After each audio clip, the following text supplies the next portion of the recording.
listening project, an exercise in democracy with consequences. I'd like to talk to you all a little bit later on about how we're going to arrive at those outcomes, how you see that working, and the content. What are we going to talk about? And I'm very struck by the links being made already to the Porto Summit, as you say, that symbolic timing. Lots to come back to later on.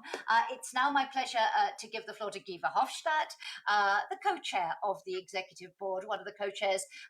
Mr. Verhofstadt, I know we can't see you because you've connected with us by iPhone, but I'm very much hoping we can hear you, sir. Mr. Verhofstadt, can you hear me?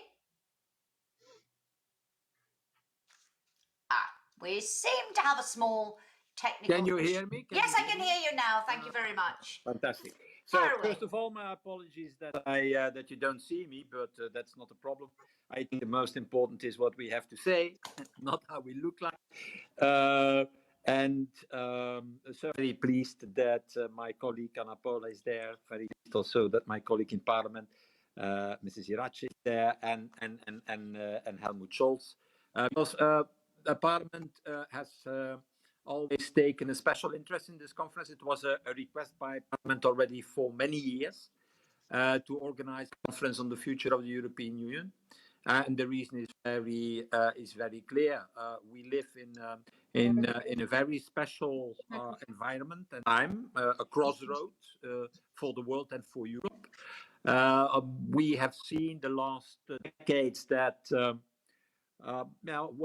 Europe was not always successful in dealing with crisis. We have seen that in the aftermath of the financial crisis, where it has taken far too long before Europe was reacting. We have seen that with the migration crisis. We see that now with the health crisis. We see that also when we look to the geopolitical weakness of Europe. A lot of things happening in our neighborhood, and the impossibility of Europe to react in a rapid, effective way. So you see a world with completely changing,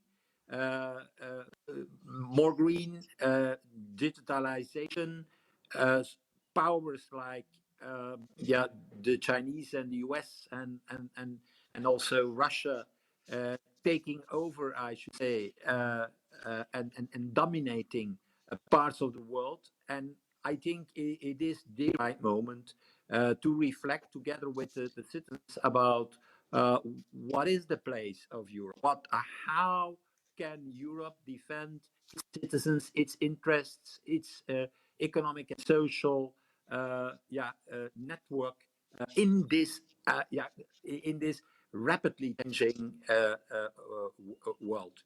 And so an exercise on the future of Europe is absolutely needed. And I'm very pleased that finally the three institutions do that together, because we got already in the past a lot of exercises by the Parliament separately, by the Commission, by the Council, that produces a lot of paper, but not a lot more. So I think that the uniqueness of this exercise is that we will do it together with the three institutions, and that we do it in a way that citizens will play a central role, a crucial role, in two ways, as already indicated by Anna Paula, in the way that with the platform that has been launched, so everybody can take an account on that platform, so no problem, and can participate in an active way to have information there, in an active way to participate in debates that are running on the platform, but also in a super active way, in an activist way, by organizing activities. And the activities will be scheduled on and seen on the platform. So are more than 200 already, and we hope that this goes faster and faster. And the results, the conclusions that we will reach on the platform will then merge, will be the basis for discussions of 4 citizens panels that that after the summer break will be organized. And that such a citizens panel is not a one-day event, but there will be different sessions of such panels to come also to conclude in a number of recommendations that citizens present and ask from the union. And that's not the end of our work, because these recommendations by citizens panels gathered on the platform will be put into what we call the conference itself, but also your organization, the EESC, will play a crucial role, because the plenary of the conference needs then to respond to these recommendations. It's easy to gather recommendations and to ask what people wish. What the conference needs to do is to respond to them, tell to them how we're going to achieve them, what needs to be done, what needs to be reformed, what new directions the union needs to take to answer and react positively to these wishes, recommendations of citizens. That's the way Thank you. it's gonna work. Thank you. Lots to discuss, lots to come back to, but thank you for giving us that outline of the process and how all these things are going to come together. And as you say, with that crucial end goal, it's a changing world. This is the right moment to consider Europe's place in that world and how we achieve our objectives. Let me now bring in Irache Garcia Perez, who is, as I mentioned earlier, a member of the executive board and, of course, leader of the S&D group. Irache, if you can activate your, there we are. Hello, good to see you. Over to you. Hello, Jackie. Good afternoon. And first of all, thank you, of course, for this invitation. I had the opportunity to listen my colleagues, Gibe Hostaf and Ana Paula's. I had the opportunity to discuss with them about other important issues in this conference during the last weeks, and I am sure that we will have a wonderful opportunity to open this extraordinary debate. Before the pandemic, of course, the Union had big challenges like climate emergency, increase of inequalities, the digital transformation, and unfortunately, also deterioration of the rule of law and a new wave of populism in Europe. The pandemic has now made reform even more pertinent. I think that is more necessary than ever. For the S&D group, this pandemic should be an opportunity to return to the essential, to restore the spirit of solidarity. If COVID-19 has shown us anything, it is that we are a community that depend on each other on all levels. We must act as what we say we are, a community that cares for people. Our future involves all of us, and this is why we need to take this debate outside the Brussels bubble. Democracy will only be dependent through this conference if we involve those who are usually excluded from the public debate, either because of their age, gender, ethnicity, immigrants, socioeconomic status. Our debate cannot be limited to cosmopolitan elites or to the capitals. We must also give a prominent role to young people, and we need to organize a civil society as well as social partners to be closely involved, providing their expertise and inputs through this process. The pandemic has also shown the need for progressive policies. With the globalization market by commercial interest and neoliberal policies, our priority, the people, have been neglected. To fix on macroeconomic growth and global competition, we have low public policies that are now fundamental, such as social security schemes and health systems to suffer. The crisis made it clear once more that the market will not solve everything. Just take a lot of strategic autonomy to produce vaccines, the lack of investment in our public health service, the lack of professionals in the health sector, or the precarious conditions for many essential workers.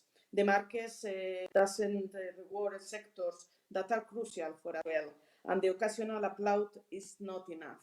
The market doesn't contribute to a cohesive and fair society, but increases social division. For too long, the union has been a debate, no, the social pillar.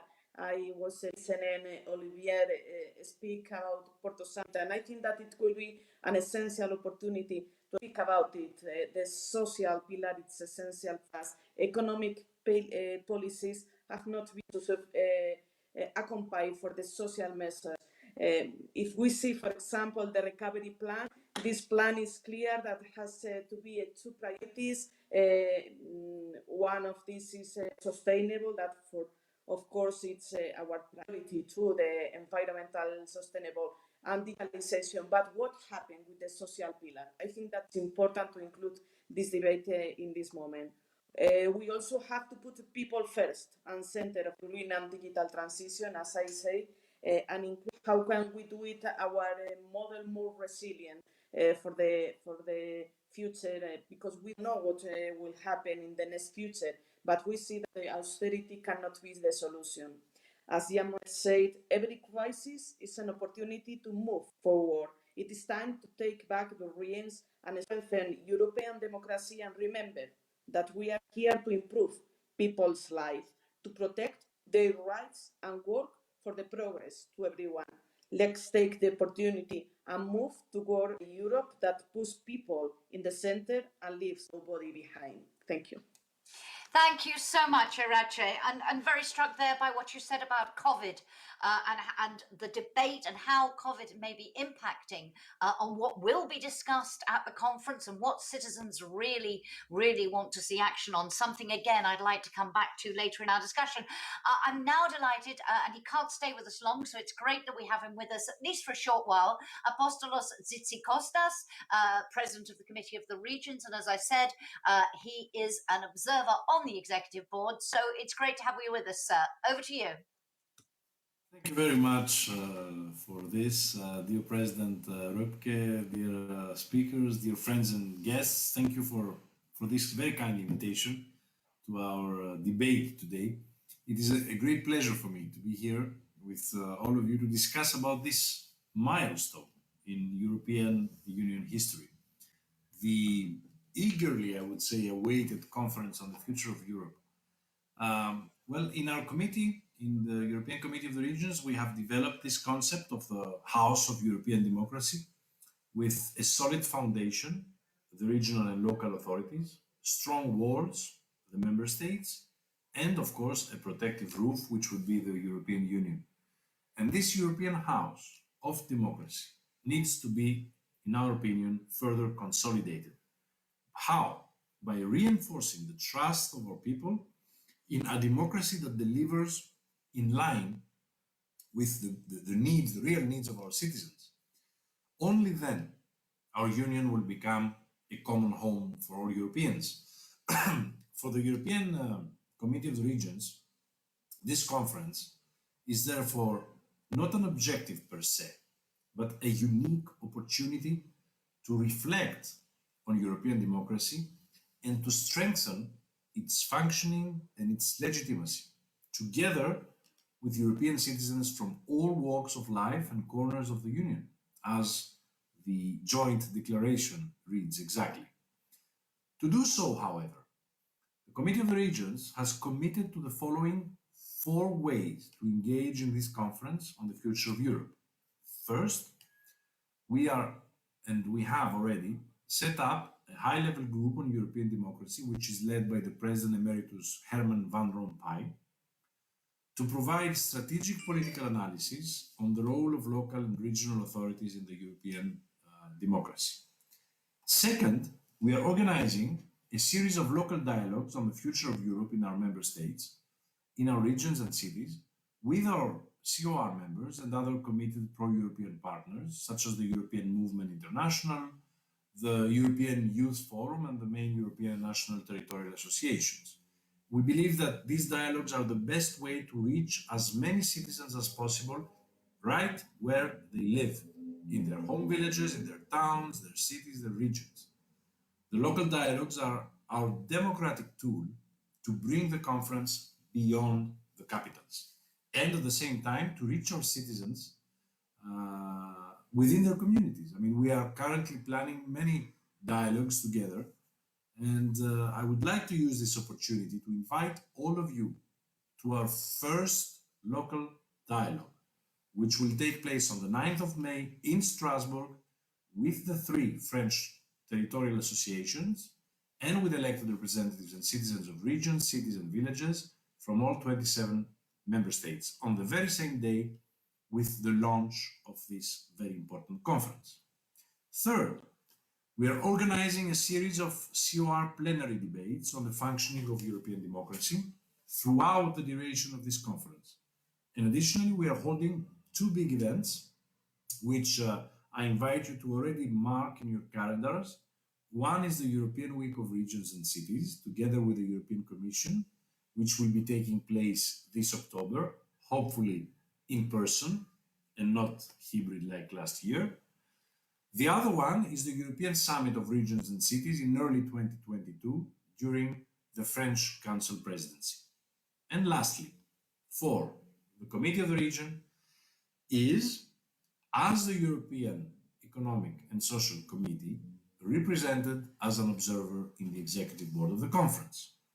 We are fully committed to work as team players and to contribute to the success of this conference in an effort to bring our Union closer to its citizens.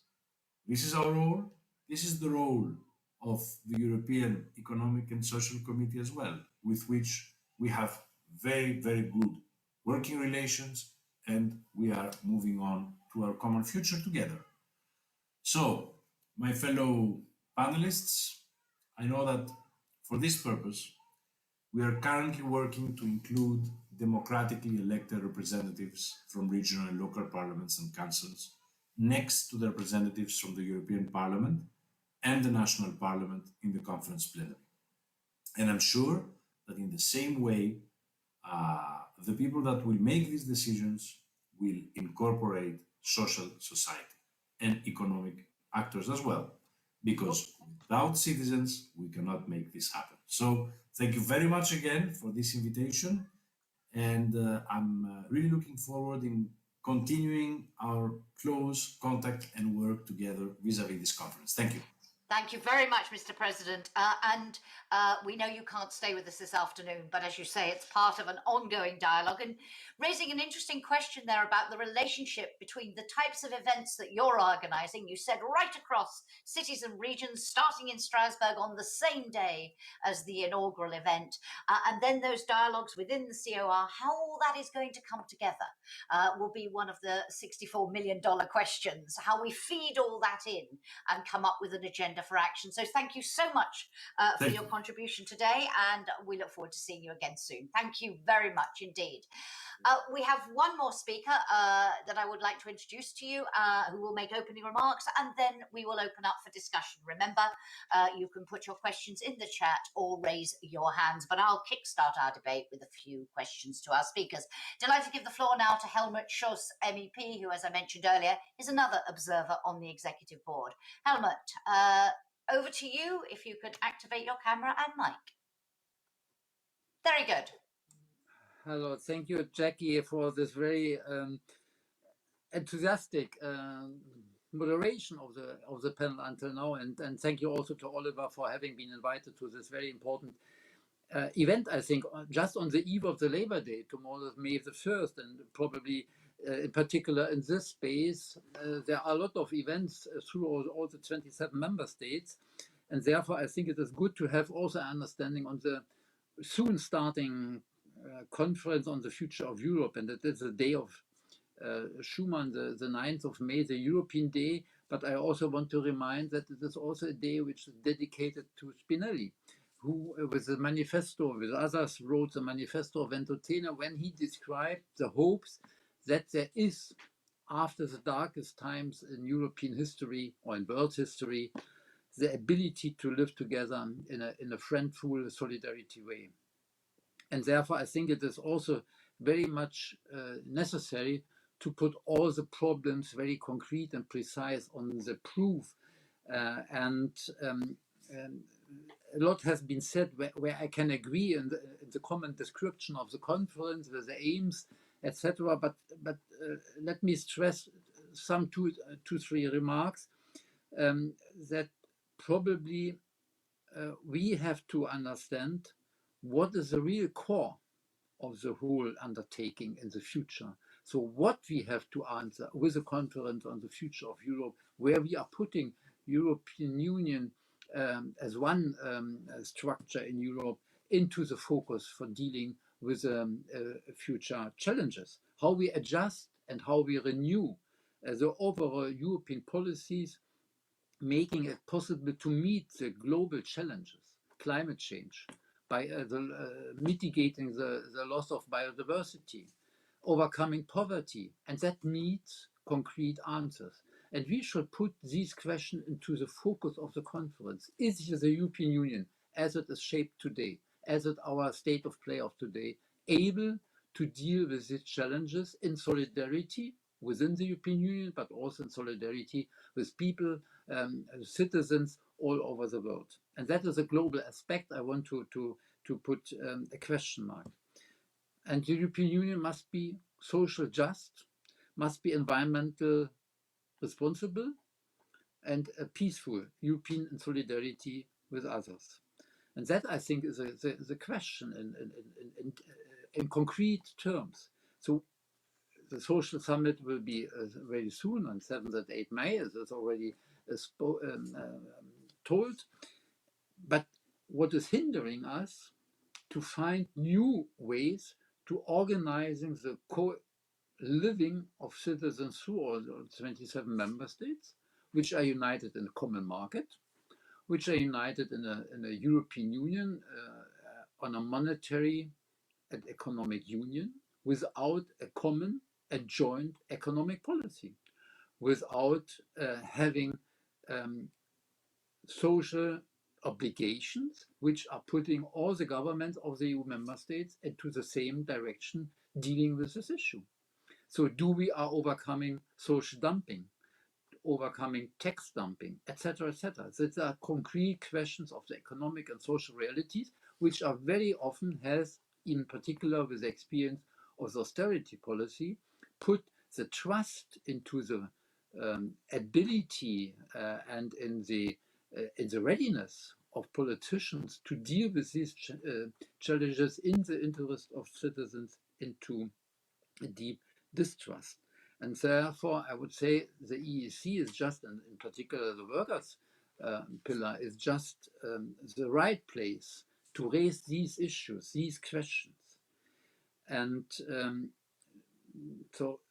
and I think when we are coming from this point of view into the conference, together with citizens, which are not usually linked together in certain structures, in an organized civil society, but just experience the outcome of policy in on their daily lives, in their places, in the job places, in the enterprises, in the villages where they are living, in the rural areas, speaking about the common agricultural policy. And then they feel, no, that is not really addressing my problem. And what the new approach of this conference, where the left in Europe is really participating in shaping and taking this responsibility, is that for the first time ever, we are combining in a certain understanding the representative democracy and the participatory democracy. And then I think that is a chance, that is a challenge, and it is even a joy to start it from a renewed approach to discuss it. And therefore, I can very much agree with what Oliver has said from the very beginning, that it must be truly participatory, it must be truly democratically, and it must have tangible results. It must lead to concrete conclusions which are really picking up all the contributions, either from the digital platform or from the citizens panels or from the plenary, which are two equal pillars or chambers, as we can say, of one single entertainment, the Conference of the Future of Europe. So to understand that we have to combine this, and that this, what is discussed there, have to be put into a conclusion and into the next follow-up process, so that we are changing policies where it is needed, where we are continuing, where the policy has proven to be correct, and by that to be open-minded, integrative, inclusive, and as much as brave to really deal with these future challenges. Thank you very much. Thank you very much indeed. Lots to come back to, and I really would like to start in our conversation with that crucial role. You've all emphasized the importance of civil society in all of this, and Helmut there talking about the role of the European Economic and Social Committee. I want to talk and divide our conversation now into three parts, if we might. And could I ask our panelists, those who can activate cameras and mics, to do so again, so we can have a really interactive conversation.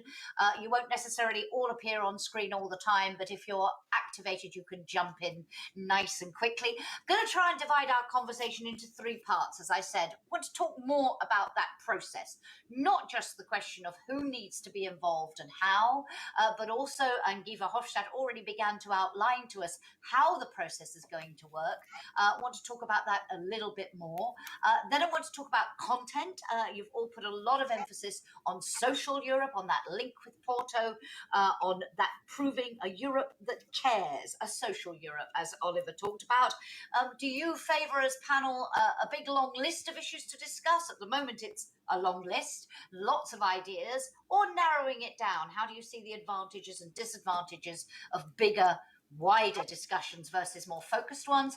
And crucially, to come back to that question of the outcomes, Helmut said there, and we've heard from all our speakers, the importance of tangible results that this process delivers. So lots to come back to. On each topic, I'm going to ask our panel some questions, and then, ladies and gentlemen, if you have any questions, members, please do write them or raise your hands. Let us start with process, and perhaps if I could come back to you, Anna Paula, because you said it was terribly important. You talked about the citizens panel, the platform, and civil society, organized civil society. And you said we have to have them all, and we have to connect them together. How do you see in practice? That is a challenge. We're going to have inputs coming from events at all levels, organized by many different actors, all these different elements to bring together. How do we make sure we get that right? And within that, if you could go into any more detail about how you see the role of civil society and the committee in particular. We lost your, I think you pressed on the button when you shouldn't have. And Irache, if you can come back too. Anna Paula, can you just try clicking on the button again? Don't know what happened there. There's Irache, there's Anna Paula again. Anna Paula. Okay, so it's going to be a big challenge. How are we going to do it? Because we have essentially the platform. The platform is really central in all this because we have a lot of people already expressing their opinions, and we have all the events that are uploaded at the platform, and all the events that are uploaded, they have to have some sort of a final report. So here we have already a huge building of information. And so I always say that this information needs to be reported to the plenary of the conference. Plenary of the conference is where all this will arrive. So we have what comes from the platform. We will say that the majority, the large majority of events that will happen at national, local, transnational, European level will be uploaded in this platform so that we can have all the results there. And then we have the second pillar, let's call it, which are the European citizens panels. These European citizens panels will gather more or less 800 people all in all. We are now talking about 4 major panels of 200 people each. They will be randomly selected, and this will be an informed dialogue where people will discuss how to make better the European Union policies. These elements that come, these recommendations that will come from the citizens panels will then arrive at the plenary of the conference. This will be a huge set of information. And the people that are managing the platform say that they will do a first set of organizations using artificial intelligence, using the Joint Research Center to give some sense to what is coming from the platform. But then all of us have to look into this when it arrives to the plenary. And who is this all of us? All of us is the national parliaments, the European Parliament, the government, the Commission, but also the representatives of these citizens panels, representatives of eventually national events that can also participate, and also the representatives of the Committee of Regions, the locally elected people, the Economic and Social Committee, and the social partners and representatives of the social society as a whole. So there is a lot of information. They will all converge to the plenary of the conference. The plenary has to make sense of all this and produce a set of, I would say, a set of proposals that will then be done, organized in a report that will be sent to. We'll come back to the outcomes a little bit later on. But Guy Verhofstadt, if you can, I know we can't see you, but I hope you are still with us, talking there about the important role that the plenary will play. And still a lot of speculation. We see media reports about how this plenary is going to be made up, suggestions that you've put forward a proposal for how many seats everyone should have and so on. It is, if you can say any more about that, that would be most enlightening. But more generally, this is a complicated process to bring all these elements together. Can you just comment a little more on that? Yeah, actually, it's a complicated process because, as Anna has indicated, we bring together people from, first of all, the institutions as we know them in the European Union, European Commission, European Council, and European Parliament. In top of that, there will be representatives coming there of all national parliaments. So we have a lot of national parliaments. We have 20 member states. That means a lot of delegates coming from the national parliaments. In top of that, there will be the representatives of the citizens panels that will be sent by the citizens panels to this plenary to explain what happens in the citizens panels. What is there? What are the wishes of the citizens? And that will be crucial because it is based on their proposal, their recommendations, also those coming from the platform. That we need to work. We will. That will be the basis of our work. And then, in top of that, there will be representatives from the regions. Who will play, as we all know, an important role representing regions and of the economic and social community, of the civil society and the social partners. So I have mentioned everybody. That bringing together is not so big problem. Bringing them together is not so big problem. That is easy. What is more important, I think, that is by discussing together these proposals of citizens, that there comes that we create a common understanding, a common also way forward of how the union has to react to this all. So it will be a hugely interpersonal with all these stakeholders presented in a plenary, and I hope that we can do it in real plenaries. Absolutely. You don't see me, but I just want to have plenaries in the way we do this meeting. That's not. We can but dream that we will get back to something physical sooner rather than later. Let's be optimistic about it. The vaccines are rolling out. We will all have our certificate of whatever. So that happen again. We will return. That is also necessary. These plenaries will be exercised to create a common understanding, a common feeling, but also a common feeling of direction where the union has to go, and how more this unified vision. Thank you. We can have that in the plenary. The more also the final report will have consequences. Yeah, let's come back on that. Consequences for the political, for the politicians. Absolutely, I'd like to come back on that a bit later. But Irache, can I ask you, Helmut raised the issue of the relationship between representative democracy and participatory democracy, and these two elements coming together in this debate. And we heard both from Anna Paula and from Guy Verhofstadt about national parliaments, European parliamentarians, civil society. How do you see the relationship, and then the relationship between organised civil society and the citizens' input. How do you see all those things being put into the balance to deliver that common understanding? Yes, really, it's very interesting debate. But in any case, I think that it's more important to spend our time making this open debate and not speaking about how we will organize the debate. Yeah. In any case, it's necessary, of course, it's necessary to do it. But for me, this conference will have a good result if we have the capacity as executive board to decide how can we organize the debate, not conducing the debate. That is different. We need to guarantee that everybody who wants to participate will do it, that everybody who wants to organize events, debates, discussions can do it.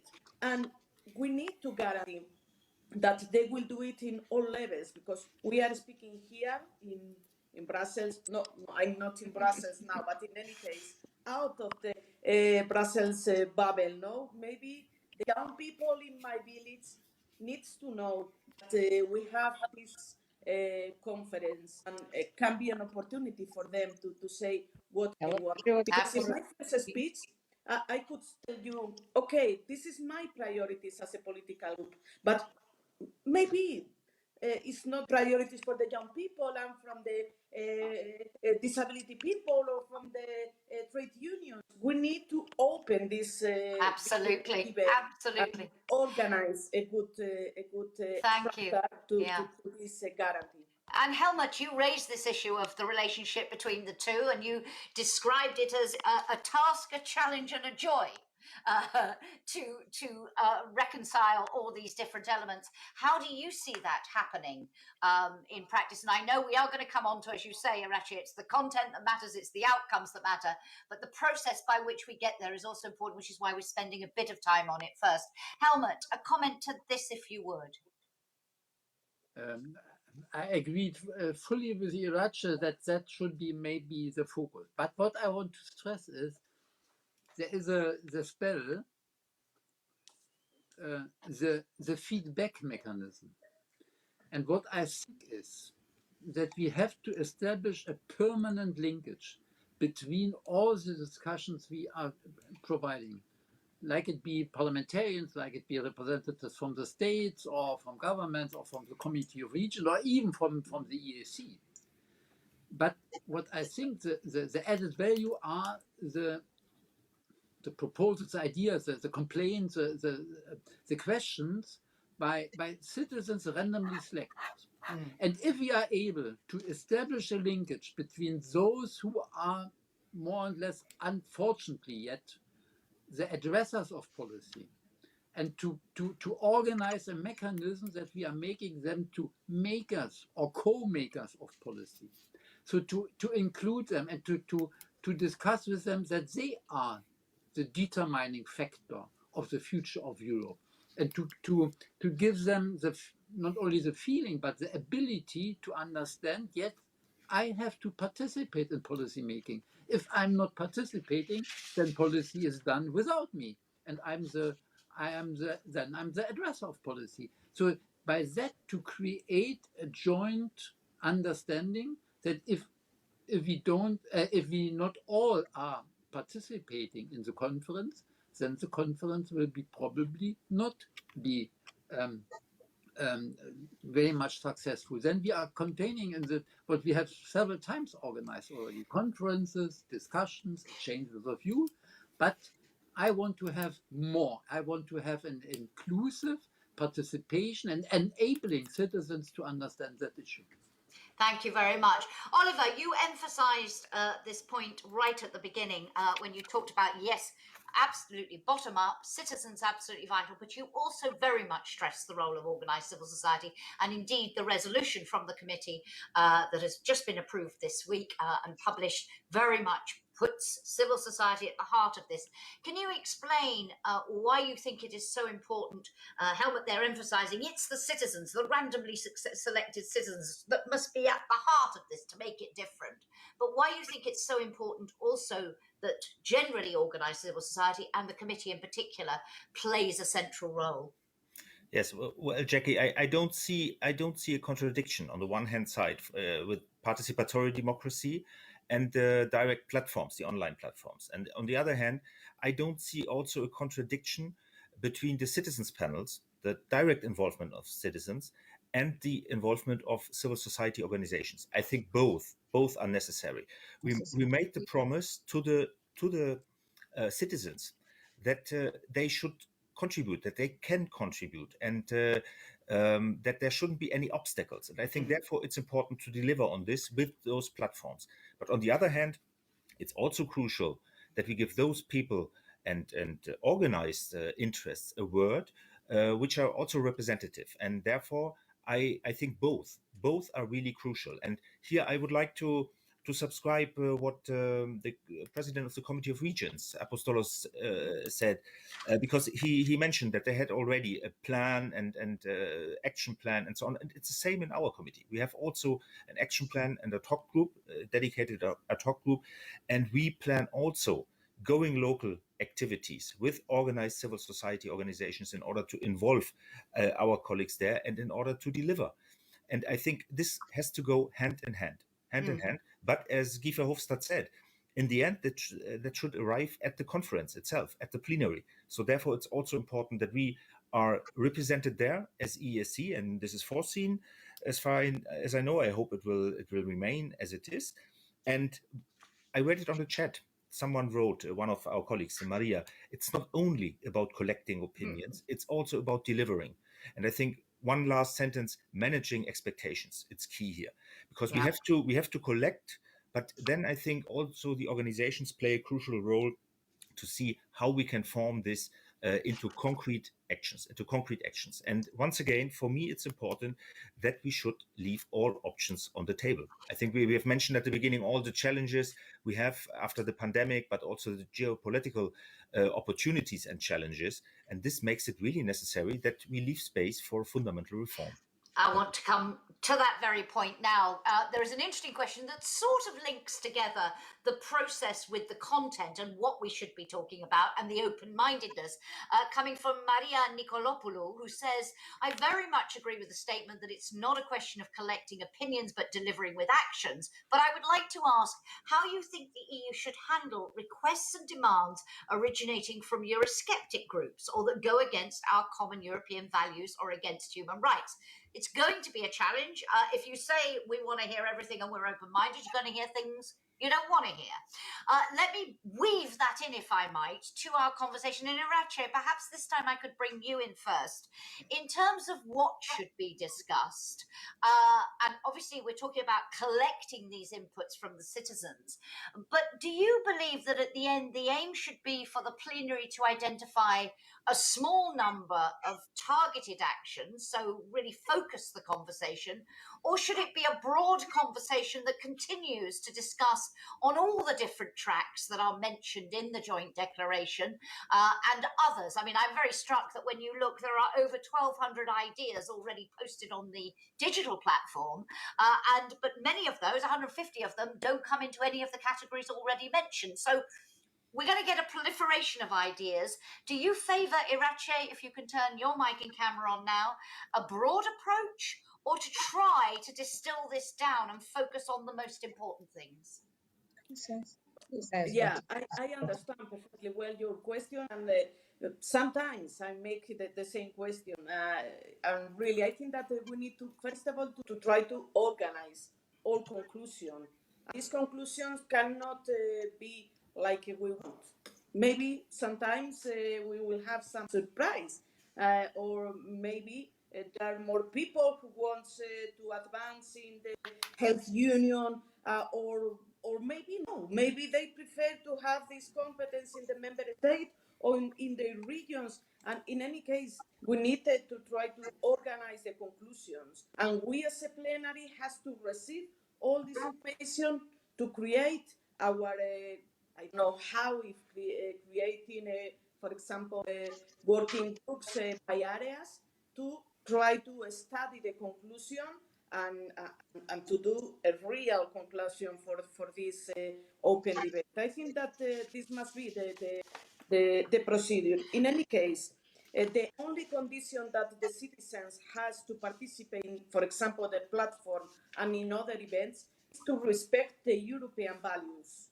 Yeah. Because I can understand that there are different ideologies, different perspectives, different position, but always thinking that they need to respect the European values, equality, justice, gender, of course, and in this global aspect, we have a lot of issues to discuss. And we need to organize in the plenary with these working groups and finally to make a conclusion. And with these conclusions, we'll see. And Iracha, do you feel that obviously the process of setting up this conference began before COVID? You mentioned earlier the impact it has had and the importance of restoring a spirit of solidarity. Do you feel that COVID has changed what the conference should be focusing on, that it's a different debate to the one we might have had without COVID? Or for you, are the central core issues, the content issues, the same? Maybe the pandemic could change the perspective, because before the pandemic, I didn't have the opportunity to, for example, to listen about the health union, and now is in the center of a lot of discussions with my colleagues, with my friends, universities.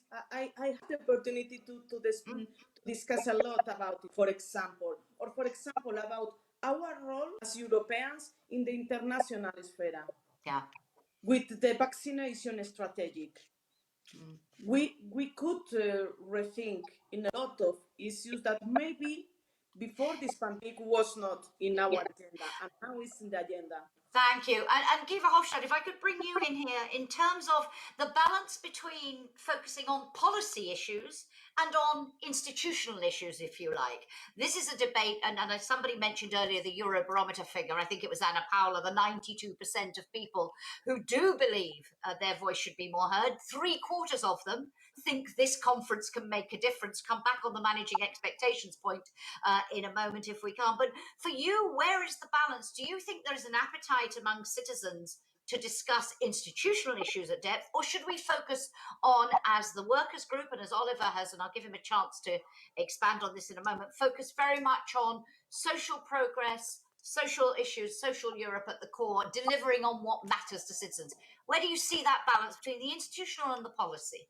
Yeah, I don't like the discussion between policies and institutions. It's that end. So I know that is that happens a lot in the European Union. I think it's a mistake to think, we have to concentrate on policies alone, not on institutions, or alone on institutions and not on policies. The two are interlinked with each other.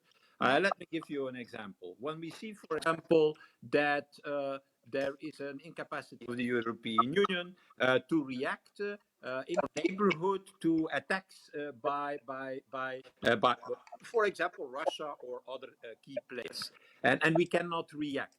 Yeah, that's policy, but that's also linked to institutions. It's because we cannot react because there is a unanimity rule in foreign affairs. So I am against the fact that make it artificial division between this is policies and we can talk about it, and these are institutions we cannot talk about it. From time to time, in most cases, we see that we cannot have certain policies, also social policies, because there are obstacles, institutional obstacles, and we need to get rid of the institutional obstacles to have social policy, for example. That is my point. So we start with what do we want to do, and then we see, can we do it with what we've got, or do we need to change the way we do things? Exactly. That is the second question. We want a health union, we want a more social policy. And then if we have defined that, then you ask yourself the second question, are our institutions not capable to deliver that? If yes, no problem, let's go. If no, let's adapt them. That's the way. And not to start in the other way around. Because that's a dead-end discussion, as you know, there's also the whole discussion about treaty change or not treaty change. Let's first of all do the exercise, and at the end we will see if treaty change is needed, yes or no. A conferência que tem que Hang on, Anna Paula, sorry, we can hear you. If I could ask you on this question, if you could pick up on this question about Irache said, we must respect European values. Yes, people can have different views. Yes, we can hear from your respective groups, but fundamentally, anything that is proposed must respect European values. Would you agree with her on that centrality? And what is your view of focused? Again, Guy Verhofstadt saying we start with what we want to do, then we see if we have the tools, not the other way round. Would you agree with that? And do you favour, at the end of this, a long list of things or a shorter, more focused discussion? Well, do you listen to me now? Yes, Yeah, perfectly. yeah, okay, yeah. So first of all, I think that when we open the door, when we ask someone, what food do you like? People will talk about foods that you don't like and they like. So when we open the door of the questions and questions as general as this, we have to be able to be flexible enough to understand what the others mean. But if they start talking about drinks and what you want to talk is about food, then there has to be, some sort of, discussion here. And I think it is very, very important that we have this charter that was agreed amongst the members of the executive board, that is introduced in the platform, and everybody that puts up an idea or that wants to organize an event has to abide by that charter. And that charter is fundamental. It says that you cannot be a troll. You have to behave as a citizen, and you have to put forward your ideas with respect to the other, respect for democracy, for human rights, for the basic values of the union. So it's fundamental, and we can only upload this in the platform. And there will be some all the time monitoring so that we do not hate speech, for instance, in the platform. So I think this is very important. Then coming to the discussion, as I said, we now have a set of ideas and policies that people want to talk about. I totally agree with Oliver when he says people want to talk about jobs, want to talk about the social affairs, they want to talk about education, they want to talk, but also they want to talk about environment and climate and the digital transition, and they want to talk about values, they want to talk about migration, they want to talk about sports, they want to talk about culture in Europe. So I think that we need to leave this large field open so that people can express themselves. The platform has 10 buttons, let's say. One of them is other issues. These other issues will be, we never know what will come from there. And I think it is important also that the citizens panels are organized alongside the same way, these 10, more or less, these 10 broad themes, and then that we have in the plenary, more or less, the same 10 working groups. It's the only way that we can efficiently bring this to some sort of conclusions or recommendations, as the joint declaration says. The joint declaration is very clear. They say that the presidents of the European Parliament, the Council, and the European Commission jointly commit to listen to Europeans and to follow up on the recommendations made by the conference. So we were supposed to produce a set of recommendations that then the leaders of the three institutions will take forward in terms of what to do. So this is the start of a process. Absolutely. Not the end, it's the start of a process. Absolutely. We'll come to the end of the process in a little while. Let me read out a couple of comments that have come in. And could I just make a plea, ladies and gentlemen, if you're doing comments, can you keep them as brief as possible? Some are pretty long here and I can't read out very long things. But Dimitri Fonea says, in the last year, Europeans have lost a lot of rights and the impression is somebody's starting to like this situation. This will be the new normal. Limited movement rights, limited rights of gathering for social actions, limited freedom of speech, secrecy democracy and a lack of transparency. A concern here that maybe those whose purposes it serves are using the current situation as a pretext. So whether we talk about those sorts of rights, we've also had some Marine Florian talking about equality. I'd like to analyze this concept in relation to convergence. It's a clear and concrete objective, but if we enter the structure, we can see that we have a convergence of prices and not necessarily convergence of revenue and purchasing power. This is a long message, but do you consider that the future of the European Union is a union of economic and social convergence? If so, how can we concretely achieve this convergence? So Oliver, and then I'd like to come to Oliver and then to Helmut as well. But Oliver, you very much, this emphasis, you said at the beginning, we need to prove Europe cares about social Europe. And you made that link very clear. But is that where we should just focus, or do you think it needs to be broader and these broader issues of convergence and values and so on?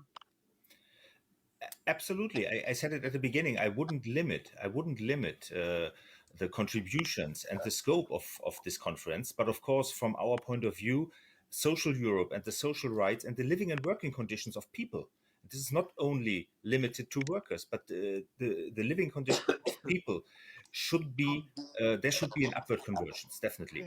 And I mean, to make it clear, because I saw it also in the chat, what are the two visions or the two concrete expectations? I mean, for me, it's a vision that we have mobility in Europe, but only voluntarily mobility and not forced mobility, that people can really decide if they want to work somewhere else when they want to make a career, but they are not forced because of in-work poverty or lack of employment in their own member states.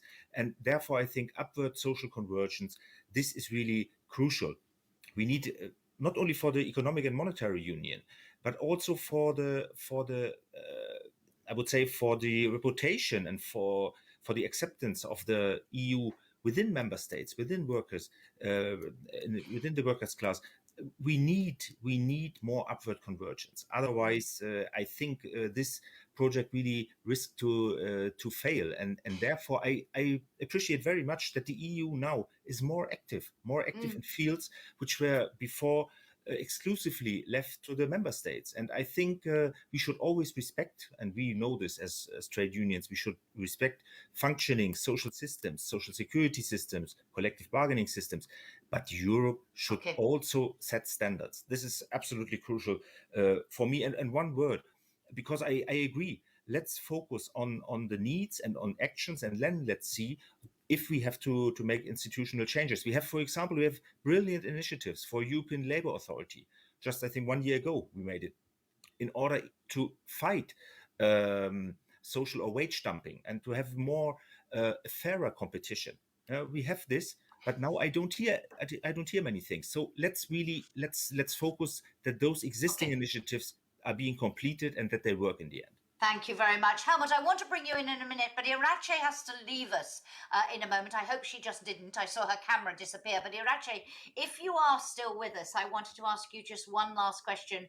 I know something's come up and you have to slip away, but I just wanted to ask you, and it goes back to, there was a question, as Oliver pointed out, about somebody talking about what are the two ultimate concrete goals that will really make a difference for a Europe of the future. Ask Fair Wickman's. For you, I'm going to make it harder, not two concrete goals. If you had to identify one concrete goal, one thing that you really want to see that this conference delivers on to build a more resilient Europe and a Europe that's listening to its citizens, what for you is the most important thing?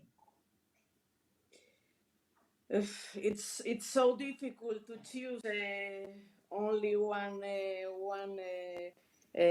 conclusion or question or priority. But in any case, I will introduce a feminist perspective.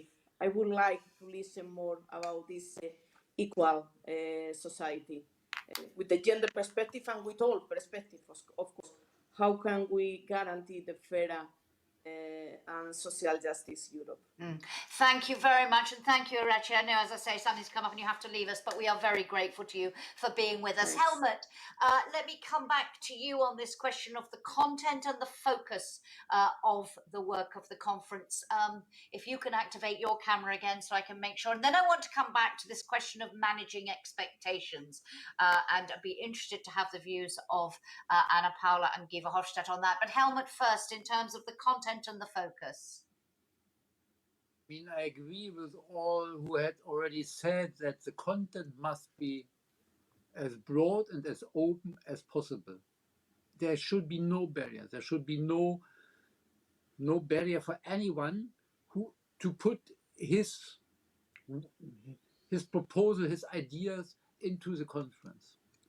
And that means, for example, why we are not able in the European Union to solve the question of migrants in a solidarity way with these human beings. So why? What is hindering us to organize a co-living, a coexistence with those people who are forced to leave their home? And that is really, I think, a dramatic challenge for us. And we have to discuss it together. So what I think the form and the content is very much interlinked. And as Guy already said, we should, in the starting phase, listen to citizens. We should enable them to put all the questions, ideas on the table. And it would be very interesting for me that I listen to a farmer from Finland and a worker from Portugal. What are their common objectives in the daily life?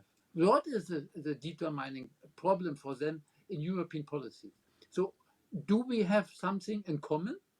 Do we want to solve all these questions put on the table, either at the platform or on the citizen panels together, or we are continuing to shape everything in the national frames?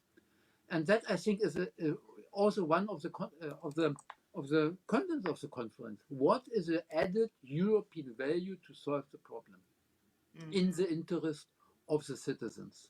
And that must be discussed together. So the added value is probably that we have really a European understanding, that we know that today this internal market in a global dimension has to solve a lot of problems together, otherwise we will not be able to solve it. So, and that must be done in full responsibility also to other regions out of Europe. So we can't to make a European centralization. No, that I don't want. But what I want is that we find ways together to shape our future. And I think this must be in a certain way, the content in an open way. Thank you. And lots of comments coming in talking about in-work poverty, other social issues that need to be addressed by the conference. And we come back on all of that. But Oliver, I wanted to ask you and then bring in Giva Hofstadt and Anna Paula Zacharias on this question of managing expectations, because I wonder what you meant by that. Because in one sense, one can see, you've all said, we need to be open-minded. We need to have everything on the table. But the joint declaration does refer to, within our competences, respecting subsidiarity and proportionality. There are already caveats in there, and we know, and Verhofstadt has touched on it, the whole treaty change debate. If we say we're having a totally open debate, but we know the politics of the situation means that some things won't fly, however big the demand is. Is that what you mean about managing expectations, or what do we need to manage in order to ensure that the public who see this as a really important moment are not disappointed and it doesn't all backfire at the end? Same question to you all. Yes, to be very concrete, you said it, the time constraint of 1 year and the limitations to this conference are obvious, and this we have to make sure, we have to make clear if we discuss with our members, with our people in the member states at the workplace, in order not to raise expectations which might be not fulfilled at the first step. And I would say we have to organize this debate, but nevertheless we should not limit the debate. I'm sure we should not limit the debate, and therefore I insist on it that we should focus on the points we know it from our members, which are really the most pressing one from them, to have decent working conditions, to have decent wages, to have functioning health systems. Just now in the during the pandemic, and of course also in the light of the court case yesterday, of the court decision in Germany, to make sure that our decisions really will respect the changes and the opportunities for the next generation. So make sure that the green transition, the digital transition, will be managed responsibly and in a social manner. I would say those are the most pressing points. And when I say managing, then I think we as civil society organizations and we as trade unions can play a role here, because I very much agree. If I speak with a worker or with workers' representatives, I guess that the most pressing problem is not if we get a Spitzenkandidaten system or not. Yeah? But in a second stage, it can be important. Also, the question of a social progress protocol attached to the treaties. This won't be the first priority for a worker. But if he or she says, I want to be sure, I want to make sure in Europe that social rights are respected as at the same level like economic freedoms, then it might then we might need in the second step some institutional changes or even adaptations in the treaties. So this I would say this I mean when I say managing expectations. Leave all the options on the table, all the demands, and then in the second step, let's see which kind of subsequent actions are needed for this. Thank you. And Cinzia Del Rio asks, what is the mandate of the conference? Collect proposals of new policies or also call for a new intergovernmental conference if requests to change the treaties are proposed? What do you think about new policies of exclusive competence for the EU, like trade? Is it possible to think of a common environmental policy of exclusive EU mandate? Guy Verhofstadt, I wanted to come back to you on this because taking on board what you said earlier about we start with what we need to do and then we see if we have the tools we need. But on this issue of managing expectations, how do we reconcile wanting to have a very open debate with helping the public to understand the consequences of some of the things they might call for and want, and the political sensitivities? Because as I said, we've already seen references in the joint declaration, very carefully worded, references to competences, references to subsidiarity, proportionality, etc. already, which does seem to be, and we know there's been a big debate about, do we rule out treaty change now, do we not? Do you believe we need to manage expectations of just how radical the outcome of this conference could be, or should we genuinely leave it open and take the risk then that the public feel at the end of it didn't quite deliver?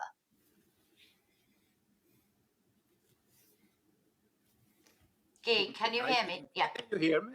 Yeah. Yes. I think we have to be let it open and be ambitious. I think that's absolutely not a good start of a conference of this magnitude, where you launch a platform and at the same time the citizens choose to start to say, yeah, and we cannot talk about this, and we cannot talk about that, and we cannot talk about that.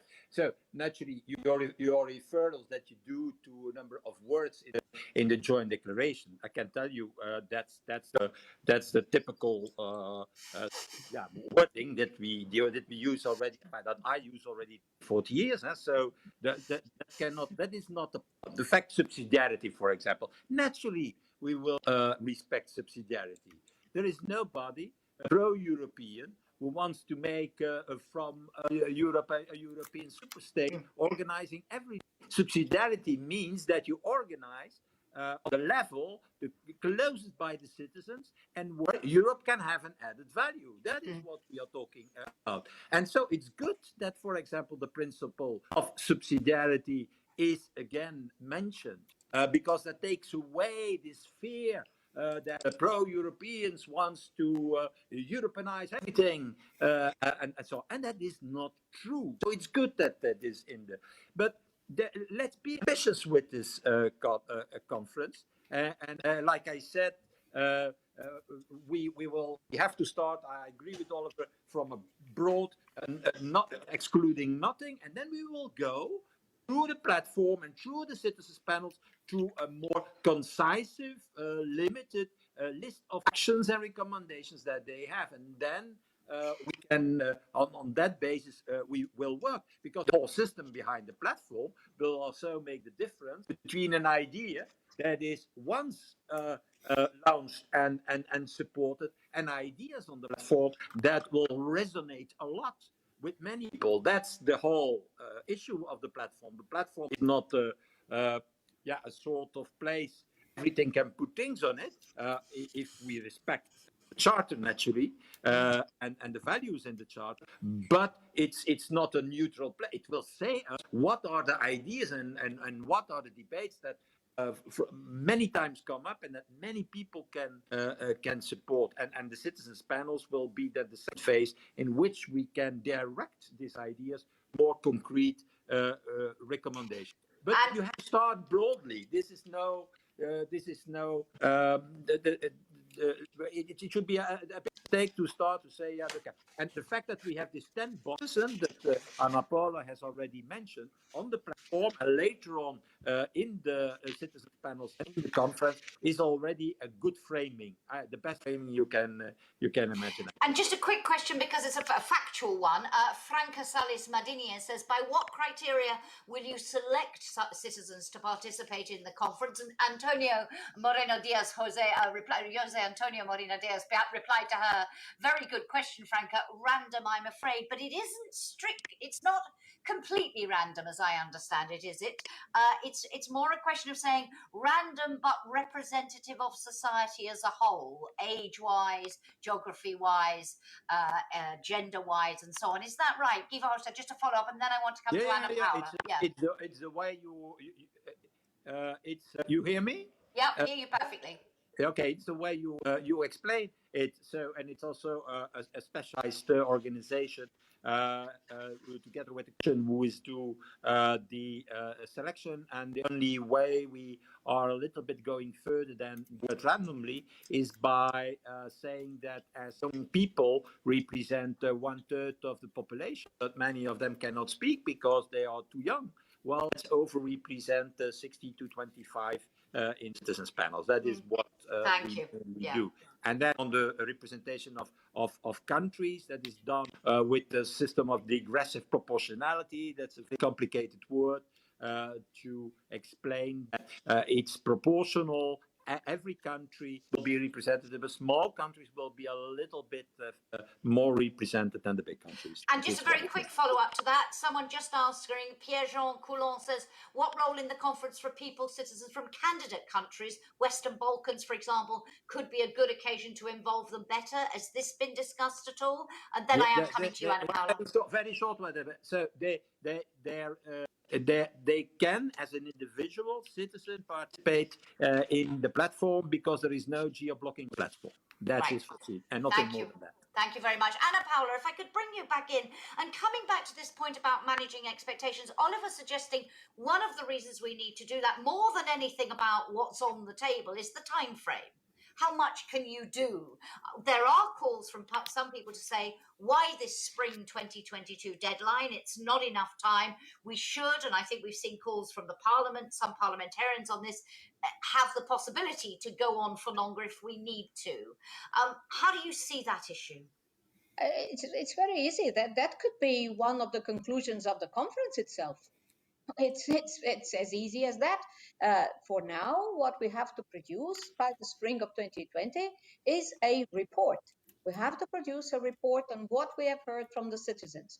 That report can have all the answers, can have a lot of proposals, a lot of ideas, a lot of new possibilities of initiatives that then the institutions will have to eventually follow.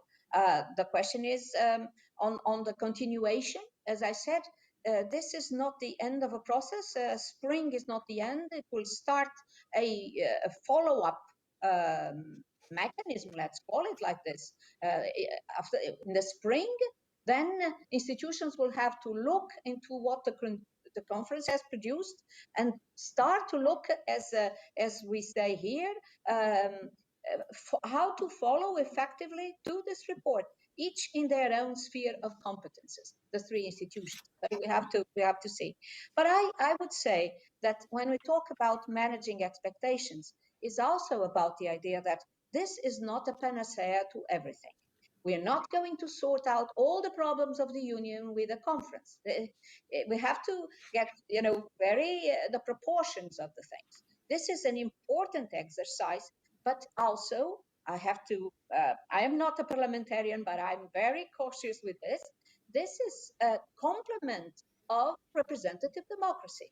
People continue to vote, people continue to following whatever, political families there is with different ideas. So please vote. Please vote. Do not engage just on this. This is just a complement.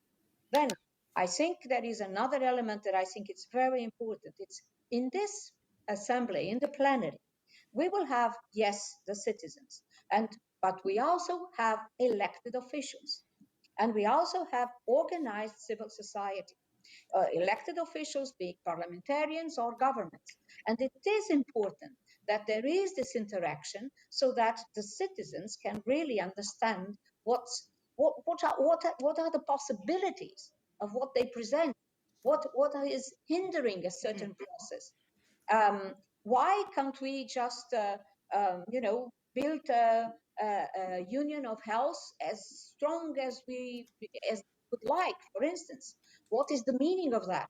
I think it is important, this connection between the citizens and the elected officials to discuss way forwards. How can we do things? So just to clarify on that, Anna Paula, it means when we say an open-minded conference and then nothing is excluded, that doesn't mean we don't then have a debate in plenary about the consequences, the trade-offs, the choices that need to be made. So when we're saying open-minded, we say come forward with everything, and then we need to discuss. What does that mean? What would it involve? What is that what you mean here? Exactly. I mean that we need to be ambitious, but we need to be pragmatic at the same time. And this is very important because, when the citizens will engage in this debate, they will know more about the way we function, about the way we push forward some policies, about the way it's organized, the complexity of the system. We have built a very complex system. It is, and there is a time for things. Sometimes people say, oh, why isn't the union doing this or doing that? They're not quick enough. It takes time. It's the time of democracy.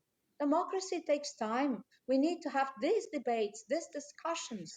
So we will not be able to do everything in 1 year. That is sure and clear. So this is the beginning of a process of engaging with the citizens, of explaining to the citizens also the complexity of the system that we have created. And this is why I agree with Guy in this respect. When we say it is policies, yes, it is health, it is jobs, it is social policy, yes, but it's also to explain to citizens why can't or can Europe do this or that, because we have a structure, we have, in which we work.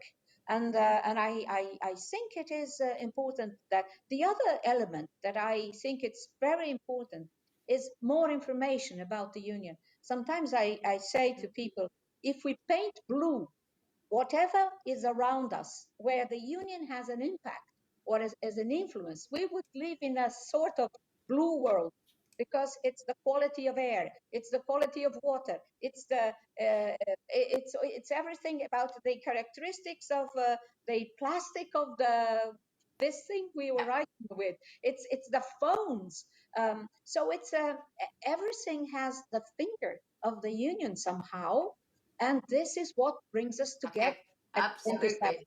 Helmut Scholz, I think it seems that somehow you've lost immediate access to your mic. So if we could upgrade, if our wonderful support team could upgrade Helmut again, not sure quite what happened there. But Helmut, if you can hear me and you can activate your mic, I wanted to ask you this question about Anna Paula's raising. She said we have to be ambitious, but we also have to be pragmatic. And this is a moment also to explain to citizens how things work.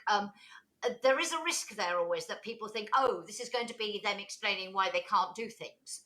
And then that will be a block. I wonder if you share that concern. I'm not seeing your mic coming back on at the moment, Helmut. I might ask that question. You're back. There we are. Ambitious but pragmatic, or ambitious? What do you think we need to do? I don't see any contradiction in this. We have to be ambitious because we have to discuss probably proposals for conclusions which must be future-proofed. Yeah.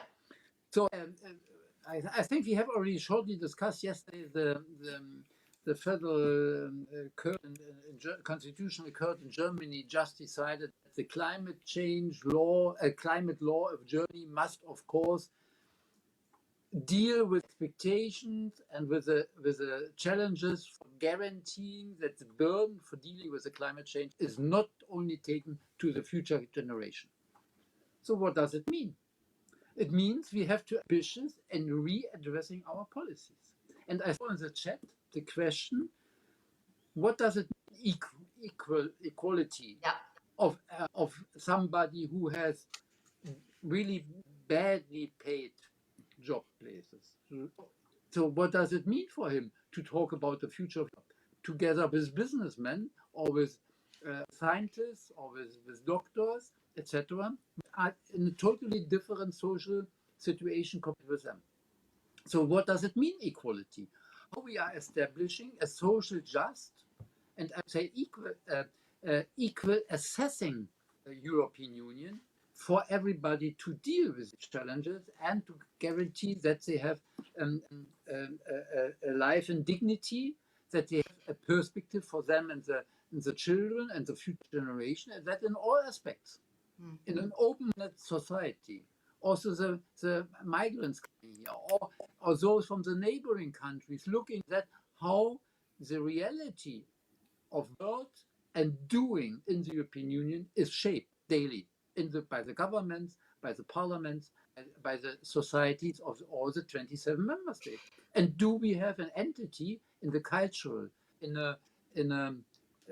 also in the communication understanding, which is guaranteeing that we are in the future really think when we are deciding in Berlin or in Paris, the decision has a lot to do with a way of living in Estonia or in Portugal or in Ireland or somewhere else.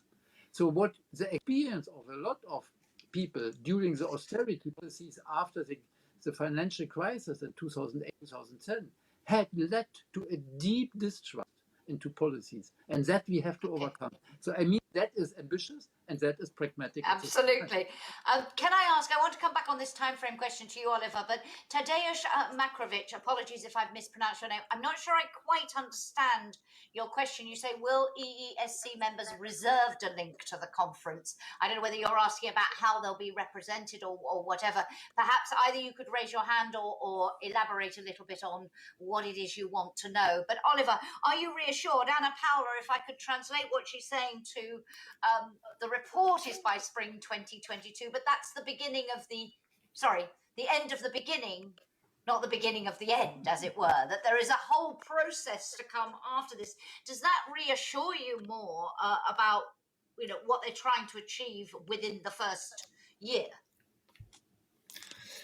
Yeah, I would fully agree with this, and I think that's very much in line with all our approaches we outlined now, because we have this time frame of 1 year for the report. It will come up under the French presidency. We all know this, and I think we have to make sure that that the demands of the citizens, but also of our constituencies, of our members, of workers, also workers' voice, are reflected here in this report. And once again, therefore, it's true.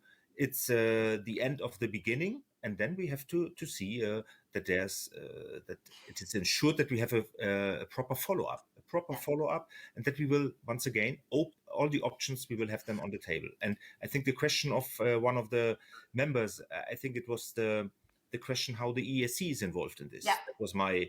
I think yes, it's a broadly. I don't know whether he wants to know something more specific, and just to confirm, the EESC with the EESC president is represented as an observer with an observer status on the executive board, and members will be also represented in the plenary. As far as I know, 8 members were foreseen. I hope it will stay like this, that we can make sure that the results of the citizens dialogues, but also of citizens panels, but also of our going local activities, because we want to go to the workplaces. We want to involve, for example, trade union representatives, Betriebsräte, works councils, and that their demands are also reflected and they will be delivered. I think, therefore, it's important that we have also a say here in the plenary.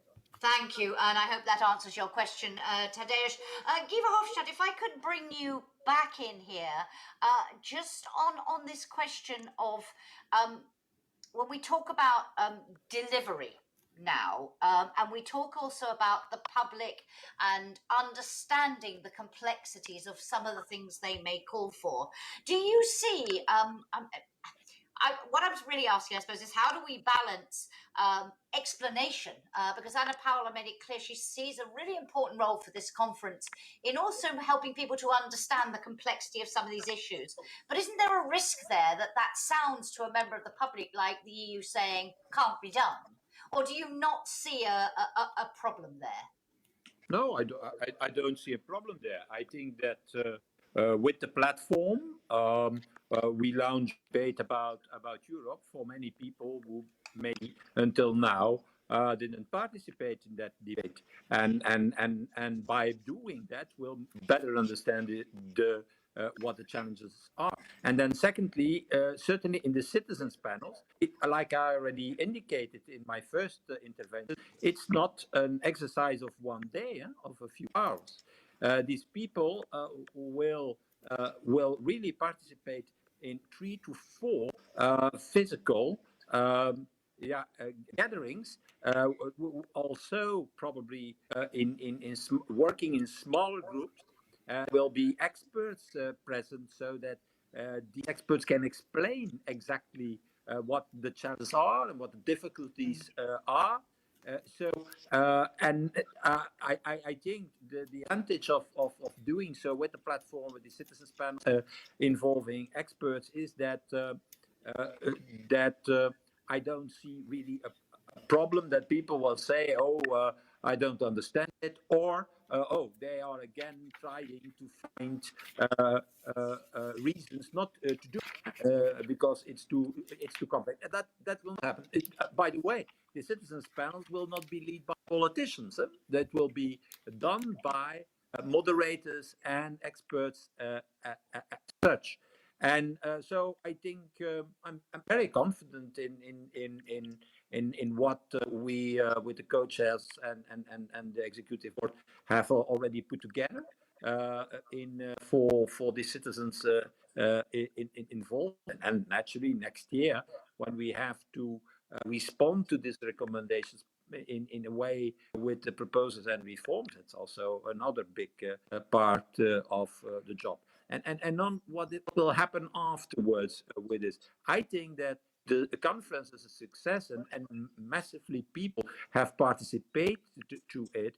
It will be very difficult for politicians later on the national or on the European level to say, oh no, that's one of the reports we have made in the past. It's already in the archives of the European. That will not be possible. The uniqueness of the exercise is that it are the 3 institutions, and at the same time, with the huge involvement of citizens, it's always very, very difficult, if not saying impossible, to deny what comes out of this conference. And that's also the reason why we started it, and not classical, how to say, citizens dialogue or Eurobarometer or whatever other exercise we did in the past. Absolutely. Thank you. We have almost covered all the ground we wanted to, and most of the questions that have come in from the audience. And I know, Anna Paula Zacarias, you have to leave us shortly. Let me just read out a comment before I come to my final question to you all. From Angelo Pagliara, says, another challenge will be to try to reach European citizens also in peripheral and internal areas. This will be a real challenge, and we need to put in place all the tools we have. Due to the digital divide, we have to consider that not all citizens are able to access the platform. So, Anna Paula, if you could perhaps comment to what about those who don't have internet access? But then I also wanted to ask you, for your own personal, if it's possible to put it this way, I know you're representing the presidency, but If you had to identify one key ingredient, we've talked about the process, we've talked about the content, we've talked about the outcomes of this discussion, but one thing that you think we need to do to ensure that we deliver that ambitious but pragmatic outcome that you really hope for, what would it be? So perhaps if you could just pick up on that, how do we reach people without internet, and then your own personal priorities. Same question to you all before we close. Okay, well, how do we reach people? I think that this is the work of the Committee of Regions, very important here. It's the work also of the Economic and Social Committee, and it's the work also of the member states that are organizing their national events. For instance, in Portugal, we have made a group with our national parliament, so government, national parliament, plus our own Economic and Social Committee, plus the delegation of the Commission here in Lisbon, and we are working together to put a national program forward, with different events that we want to have decentralized in several areas of the country that are more peripheral. And this is fundamental. We need to reach out to these people too. And we have to deal also with the fact that there are people that do not have access to the digital means, but then there we need to help them to reach out to the platform, because I think it is very important to bring these people to the platform through their daughters, through their young people that are living there. This could also be an important element of intergenerational connection.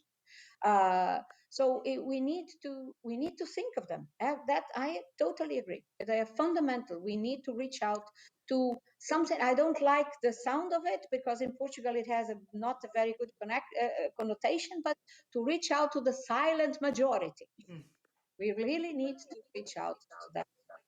Thank you. And So, your own priority, your own key sorry. ingredient? Tocqueville said that local assemblies constitute the strength of free nations. And so I really hope that with these local assemblies that we can build a Europe that is really a Europe that is alive, that brings all its citizens together and builds the sense of European citizenship. We need to do something about this. This is all about culture, it's about sport, it's about a sense of identity, of European identity. How do we bring this about? It's something that is always on my mind. I am a cultural anthropologist in the basis, and so this questions of identity and the magnificent thing that we're building here in Europe with this diversity, being diverse and at the same being able to work together, to speak to each other, and to find ways to make our citizens have better lives. I think it is such an incredible process that we're doing, that we really need to value what you are doing. And sometimes people do not understand or do not have the dimension of the fantastic work that we are doing. Difficult it is, takes time, but at the same time, we're doing, I think, something very new, because we are bringing people together, united in diversity. And so this is what I really would like. A word about tolerance too, if I may, about the capacity to listen to others, and really in a face-to-face way, that we listen and that we understand, and that at the end we are able to have a good conversation and people learn from each other. I think this is really, really very important. Thank you very much. Thank you for being with us all afternoon. Thank you. We wish you all the best for the conference. You and Guy Verhofstadt and all of the members of the board and everybody involved have their work cut out. So we wish you all the success in the world. Thank you and happy Labour Day. Thank you so much. Helmut, same question to you, if I might. There is, by the way, ladies and gentlemen, in the chat box, a long debate going on about the importance of the rights of workers to join trade unions, the importance of collective bargaining. lots of echoes there. Something that we've talked about the social partners, but not so specifically. Maybe Oliver wants to pick up on that before we leave. But Helmut, for you, your key priority or key ingredient for the success, either in terms of the process, because I think what we've said today is this event, this conference is very important as a process in itself, as well as in delivering outcomes to address the issues you've highlighted are so important. So what for you is the key ingredient or priority that should emerge from this? I mean, Nina just said we are bringing people together. And I think we are, yes, I totally agree. We have to bring people together and to raise the readiness to participate, to discuss each other about, because I think, and that is a priority, we all know we can't continue the way it has been done until now, carrying out the European policies. So we have changed. And that, I think, is a priority to determine what are the key areas where we have to reach out, that we discuss and produce together a European space which can give us a certain home place, so that we are feeling either being a French or a Portuguese or a Greek or Estonian, etc., or German, that we are having certain common, what to say, aims, values, and priorities for our life. And I'm back to my first word. If we don't understand that, we of course have also to rethink how we are organizing our production, the way of how our economic substance of the European Union is constructive.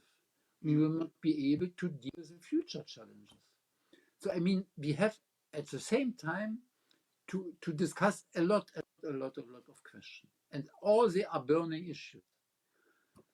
But I want to have, and that's a priority, to find a way that we are determining what are the joint approaches to deal with that. Just one example, and not to be too long. When Poland joined the European Union, one of the conditions had been that they are not joining the Fundamental Rights Charter. The same had been the case of the United Kingdom when they joined. If the European Union allows, just for economic reasons or other reasons, political strategy, geopolitical issues, etc., that we are bargaining the values in a certain way, the rights of citizens, of each individual being in the European Union, then we are killing the project. And I think it's very important, so that we are going forward by all the discussions.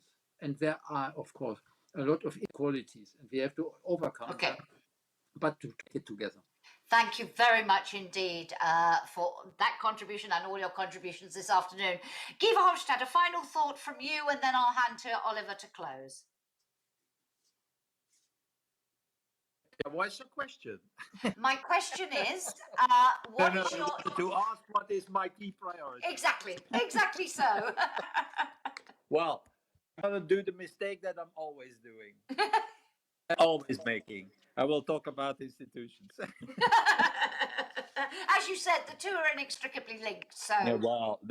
If you ask me what is that you want that in the coming 2-3 years because of this conference change, then I have one wish: the end of unanimity rule in the European Union. Because 80-90%, 90%, maybe 95% of everything what we discussed and that we want in the Union that has never been realized in the Union is because of unanimity ruling.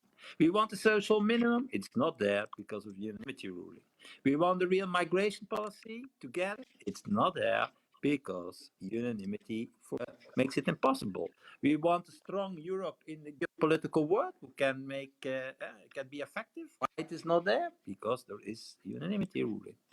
You know, if you have with 27 to work together in a world like it is today, I don't think it's a good bit when you start to say that everybody has first of all to agree before you can act. In a world who's going so fast, in an environment with so changing at such a speed, where we have to do so important things as tackling the climate change, the digitalization, and so on, I don't think that's a good way of governing the European Union. And that's my wish. So, and all those who are against my moves, they're going to say, okay, I told it. It's about institutions. He wants this whole bloody conference to talk about. That's not true. What I want is that everybody sees at the end of all the exercise that that is one of the big obstacles to be a modern, effective, and social union in the future. Absolutely, and linking that back to Anna Paula said, perhaps this conference is a way to help people understand when that debate normally takes place at national level. People don't see why it's such an important debate. Maybe this conference will help them understand if they want to have certain things, that's a way to do it. So thank you so much, Mr. Verhofstadt. Really grateful to you as well for all the time you spent with us this afternoon. With Oliver, pleasure. your priority, your key ingredient, what's your dream for this conference, and some final thoughts as our host today. Yeah. Okay, thank you, Jackie. Let me start not with a dream, but with a clarification. Okay. I know it's not so sexy, but when I ask for the strong involvement of the EESC or of social partners, of the workers' group, then it must not be an end in itself. This is clear. There is a specific reason for it. And the reason is that we should really, as it was said before, we should reach out to the people.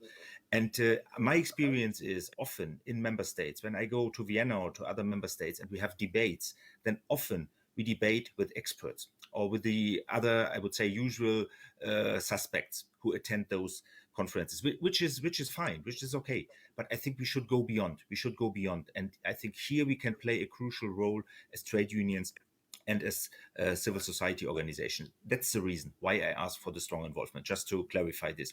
The second point is, if it comes to my, what did you say? Your dream, your vision, wish, yes. Okay.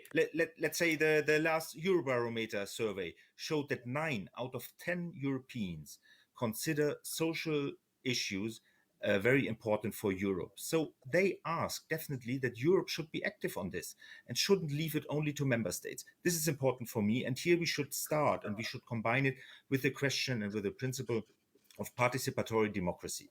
Participatory democracy for all people, also at the workplace. So I would link it to the question I saw on the chat, the right to collective bargaining, to organize. This is crucial. This is one basic fundamental value in all it must be fundamental value in all member states. So we have to strengthen that this principle will apply to all people, all working people, also in practice. And if in the end we see that the question of unanimity is an obstacle for this, then I fully agree with Guy Verhofstadt. Then let's get rid of it.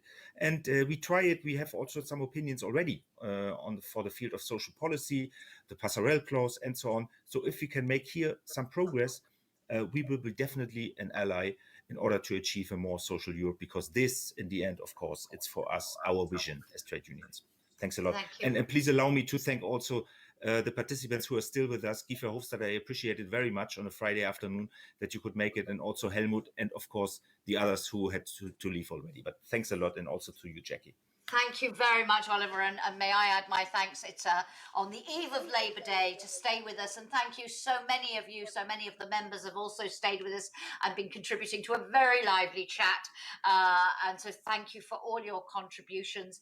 It only remains for me to wish those of you involved in this process all the best for the conference. You've certainly got your work cut out, whether you be a co-chair, a board member, an observer, an active participant.